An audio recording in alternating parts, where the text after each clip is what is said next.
नमस्कार, अस्सलाम वालेकुम। मेरा नाम रिजवान खान है। आज मैं आप लोगों को सोने के अक्षरों से लिखी हुई 9 बातें बताने जा रहा हूं जो आपके जीवन में बहुत ही उपयोगी है।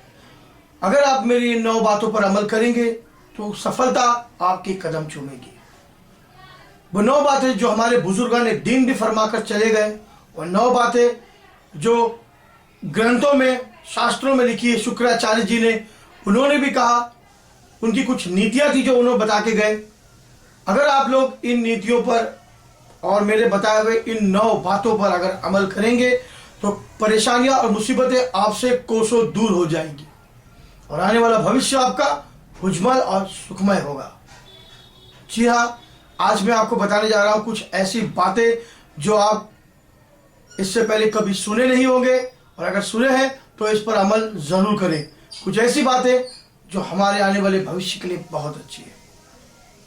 सबसे पहले मैं आपको बताऊं कि मैं जिन बातों को आपको बताने जा रहा हूं वो हमारे संस्कृत में भी लिखा है कि आयुर्वित्तम ग्रह छिद्रम मंत्र मैथुन भैषजम दाना मानपमानम चन्न वैतानी सुगोपयेतु। सबसे पहले हम आते हैं मान सम्मान पर। लोगों को मान सम्मान करने का, दिखावा करने का बहुत शौक है। कुछ ऐसे लोग हैं कि हाँ, मेरी पूजा करो, मेरी आरती करो, मुझे इज्जत दो, मैं आता हूं। इस चक्करों में आप बिल्कुल न पड़े।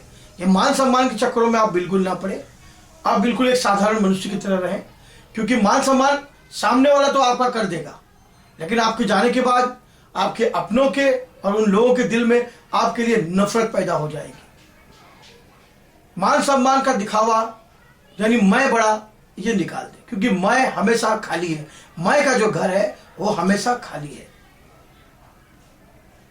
क्योंकि मान सम्मान करना, कोई बुलाए तो मैं आऊंगा, मेरे फूल रखना, हार रखना, थाली रखना, आरती रखना, इस तरह का दिखावा आप मत करें। मैं आपको बता दूं कि किसी बड़े शायर का कलाम है कि कल जो तन के चलते थे अपनी शान और शौकत पर, कल जो तन के चलते थे अपनी शान और शौकत पर, शम्मा तक नहीं जलती आज उनकी तुरबत पर। मतलब कब्र पर। जो कल तन कर चलते थे, आज उनके कब्र पर फूल तक, अगरबत्ती तक, मोमबत्ती तक नहीं जलती। उसके बाद हम आते हैं अपमान पर। अपमान यानी बेइज्जती। जी हां, कभी ना कभी हर इंसान को अपनी बेइज्जती का सामना जरूर करना पड़ा होगा। अपमान अगर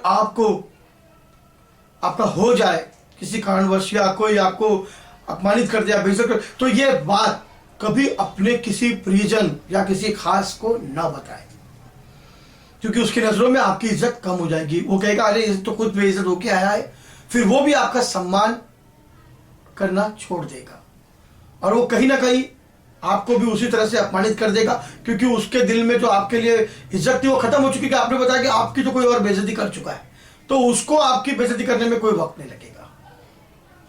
तीसरा हम आते हैं धन पर।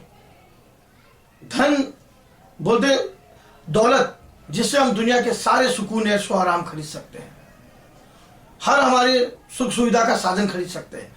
सिर्फ नहीं खरीद सकते तो रातों की नींद और दिन का सुकून नहीं खरीद सकते।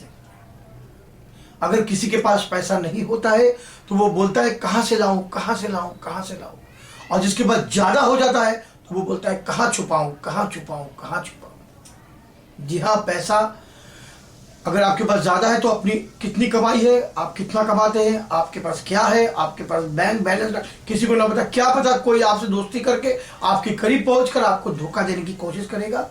इसलिए कोशिश करिए कि अपनी आय, अपनी इनकम किसी को न बताएं। अपनी बीवी बच्चे, अपने माता पिता को बता सकते हैं, अपने परिवार के सदस्यों को बता सकते हैं, लेकिन किसी जिस पर आपको शक हो ऐसे मित्र से दोस्ती ना करें। अगर दोस्ती हुई तो उसे आपकी अपनी बैंक डिटेल या कोई भी चीज न बताएं। उसके बाद हम आते हैं मंत्र यानी दुआओं पर। कहते हैं ना, दुआ भी तकदीर बदल देती है। जी हाँ, मंत्र जो ग्रंथों शास्त्रों में लिखा है, अगर हम किसी तरह का मंत्र पढ़ते हैं, कोई जाप करते हैं, कोई साधना कर रहे हैं, कोई विधि विधान कर रहे हैं, कोई प्रयोग कर रहे हैं, या कोई वजीफा कर रहे हैं अगर हम, तो हमें इस बात को राज रखना चाहिए। कहते हैं कि बोलने से इसका असर खत्म हो जाता है। हम जिस परेशानी के लिए, जिस चीज़ के लिए हम अपना इलाज कर रहे हैं, रोजी रोटी के लिए, काम धंधे के लिए, बरकत के लिए, परेशानी के लिए, बीमारियों के लिए, अगर हम उस चीज़ों के ऊपर अगर हम कोई अमल कर रहे हैं या कोई हम मंत्र जप कर रहे हैं, साधना कर रहे हैं, विधि विधान कर रहे हैं, पूजा अर्चना कर रहे हैं अपनी, तो वो दूसरे से न बताए। इससे बताने से आपका प्रभाव समाप्त हो जाएगा। उसके बाद हम आते हैं काम क्रिया, यानी मैथुन काम क्रिया, यानी जो काम क्रिया मैथुन जो होती है वो पति पत्नी और आपसी रिश्ते की कुछ खास बातें होती है। ये बातें आप जैसे अपनी पति पत्नी के बारे में कोई बात है, आप भूलकर भी अपने किसी भी खास को न बताएं। क्या पता आपको कब शर्मिंदगी का सामना करना पड़ सकता है। बोल नहीं सकते, आपका सुन लेगा, जब तक वो आपके साथ रहेगा अच्छा रहेगा, और जब अगर उसने अपनी औकात दिखाना शुरू करी तो क्या पता वो आपकी बुराइयां करना शुरू कर देगा। इसलिए कोशिश करिए कि आप हंसी का पात्र न बने, क्योंकि अगर आप हंसी का पात्र बनेंगे तो उसको एक मौका मिल जाएगा और वो आपकी बातों को फैला देगा। मेरी बात जरा ध्यान से सुनिए। उसके बाद हम आते हैं औषधि यानी दवाइयों पर। कहते हैं ना, डॉक्टर चिकित्सक बोलते हैं हकीम से कभी कुछ छुपाना नहीं चाहिए। जी हाँ, सही बात है। अगर हमारी कोई बीमारी है, हम किसी चीज़ की दवाइयाँ ले रहे हैं, हम परेशान हैं, हम कोई इलाज करवा रहे हैं, तो अपने किसी भी मित्र को या अपने खास दुश्मन को न बताएं, क्योंकि अगर हम ये बताते हैं तो क्या पता डॉक्टर से मिलकर या कुछ ऐसी बातें कि आपकी ये बीमारी है, वो बीमारी, दवा खाता है, एक लोगों में फैला दे, जिससे आपको शर्मिंदगी का सामना करना पड़ सकता है। तो कोशिश जरूर करिएगा कि आप अपनी बीमारी, अपनी औषधियों के बारे में लोगों को न बताएं। अपने घर में बता सकते हैं, अपने बीवी बच्चों से बता सकते हैं, मैंने जैसे पहले कहा, लेकिन किसी ऐसे को जो जिस पर आगोशा को वो आपको एक तमाशा बना के रख दे, ऐसे लोगों को बिल्कुल न बताएं। उसके बाद हम आते हैं आयु पर, यानी उम्र। कहते हैं इंसान को अपनी उम्र नहीं बतानी चाहिए। जी हाँ, सही बात है। वैसे औरतें भी अपनी उम्र छुपाती है। मैं तो यही कहूंगा कि ऊपर वाले से कि आप लोगों को मेरी उम्र लग जाए, और यही दुआ करूंगा आप लोगों के लिए कि आप 100 साल तक जियो, खुश रहो। मैं जब भी दुआ के लिए हाथ उठाऊंगा आप लोगों के लिए जरूर दुआ मांगूंगा।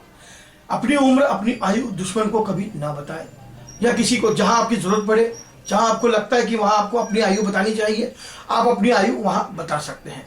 क्योंकि दुश्मन क्या पता आपकी आयु, आपकी जन्म तारीख, डेट ऑफ बर्थ से पता लगाकर शायद कोई षड्यंत्र करने की कोशिश करे। उसके बाद हम आते हैं नक्षत्र पर, यानी सितारे। कहते हैं ना, मेरे सितारे गर्दिश में चल रहे हैं, सितारे गर्दिश में चल रहे हैं, नक्षत्र शनि लगा हुआ है, राहु लगा हुआ है। आप इस तरह की अपनी कमजोरियां लोगों को जाहिर ना करें। लोग क्या पता आप अपने लिए कौन सा प्रयोग कर रहे हैं, वो प्रयोग असफल हो जाएगा। वो सितारों का जो आप बदलाव करने की कोशिश कर रहे हैं, या जो आप नक्षत्रों के बारे में सोच रहे हैं कि अपनी कुंडली के अनुसार हम ये वो करवा ले जिससे हमारी शांति हो जाए, हम ठीक हो जाए, तो ये सब चीजें आप किसी को न बताएं। ऐसा ना हो कि वो आपकी बातें तो सुन रहा है और बाद में वही आपके लिए कोई साजिश करने की कोशिश करे। क्योंकि ये सब बातें आप अगर अपने दिलो दिमाग में बिठा कर रखेंगे तो ये आपके लिए बहुत अच्छा होगी, और कोई आपका कुछ नहीं बिगाड़ सकता। दुश्मन आपके बारे में कभी सोच नहीं सकता, क्योंकि कुछ बातें ही है जो आपकी अगर वो जान जाएगा तो जरूर कुछ ना कुछ करने की वो साजिश कर सकता है, या आपकी बुराई परेशानियां आपके पीछे लगा सकता है, या आपको शर्मिंदगी का सामना भी करना पड़ सकता है। लेकिन अगर आप इन बातों को, इन 100 सुनहरे अक्षरों से लिखी हुई 9 बातों को अगर आप अपने दिलो दिमाग में रखते हैं तो आपका कोई कुछ नहीं कर सकता, और आप हमेशा सफलता के मार्ग पर, भविष्य में आपकी किस्मत साथ देगी, आपकी किस्मत चमकेगी अगर मेरी इन बातों पर अगर आप ध्यान देंगे तो। उसके बाद में आता हूं माँ बाप पर। जी हाँ, अपने माँ बाप को कभी मत भूलो, क्योंकि माँ बाप, माता पिता, गुरु से बड़ा कोई नहीं है। क्योंकि माँ हमको जन्म देती है, पिताजी हमारे पालन पोषण करते हैं, बाप हमारे ख्याल रखता है, और गुरु हमें विद्या और शिक्षा देता है। इसलिए इन तीनों को हमेशा आप ऊपर वाले की तरह दर्जा दें, इन तीनों का ख्याल रखें। मैं उन लोगों से गुजारिश करूंगा जो अपने माँ बाप से प्यार नहीं करते, वो अपने माँ बाप से प्यार करें, उनको इज्जत दें, क्योंकि आपकी जन्नत और आपको स्वर्ग तक पहुंचाने की सीढ़ी सिर्फ और सिर्फ आपके माँ बाप है। क्योंकि ये धन दौलत, जमीन जायदाद, जेवर गहना, सोना चांदी, ये सब आपके साथ नहीं जाएगा। किसी शायर का कलाम है, मैं आपको बताना चाहता हूं कि याद रख सिकंदर के हौसले तो आली थे, याद रख सिकंदर के हौसले तो आली थे, जब गया था दुनिया से दोनों हाथ खाली थे। इसीलिए माता पिता से बड़ा कोई भगवान नहीं, उनसे बड़ा कोई धर्म नहीं। बस यही करिए कि आप उनकी इज्जत करिए, उनको सम्मान दीजिए, उनका ख्याल रखिए। ऊपर वाला भी कहीं ना कहीं बैठकर आपको देख रहा है और वो भी आपके लिए जरूर कुछ ना कुछ करेगा। इसके बाद हम आते हैं दान पर। कहते हैं दान ये हाथ से दिया, ये हाथ को खबर ना हो। लेकिन लोगों में आदत है, मैंने मंदिर में इतना दिया, मैंने मस्जिद में ये दिया, मैंने ये करवा दिया, मैंने वो। क्यों बता रहे हो? अपने आप को बड़ा दिखाने के लिए आप जो बताओगे, सामने वाला तो सुन लेगा, लेकिन उसकी नजरों में आपकी इज्जत कम हो जाएगी। वो देख रहा है परवरदिगार, वो देख रहा है ऊपर बैठा हुआ भगवान आपको, क्योंकि आपने उसके लिए किया। वो गैब से वो आपके लिए कुछ ना कुछ जरूर करेगा। और अगर आप ये सब बातें बताओगे तो आपका सब व्यर्थ जाएगा। इसलिए मुट्ठी बंद है, उसको बंद ही रखिए। जो आपने दिया वो देख रहा है, वो कहीं ना कहीं आपकी मदद जरूर करेगा, लेकिन बताने से इसका असर खत्म हो जाता है और इसका जो ऊपर वाले की चाहत है वो भी उनके दिल में कम हो जाती है कि मेरा बंदा बता तो रहा है मगर ढोल पीट कर सबको बता रहा है, क्या फायदे का। कोशिश जरूर करिए कि दान दीजिए। अंधों को, नंगड़ों को, बहरों को, कोई बीमार है उसका इलाज करवाइए, कोई मुसीबत में उसकी मदद करिए, किसी को कारोबार के लिए परेशानी है उसकी मदद करिए। जितना हो सके बूढ़े माँ बाप की, परेशान लोगों की, अनाथों की मदद करिए। ऊपर वाला कहीं ना कहीं आप लोगों को देख रहा है। जैसा कर्म करोगे वैसा फल मिलेगा।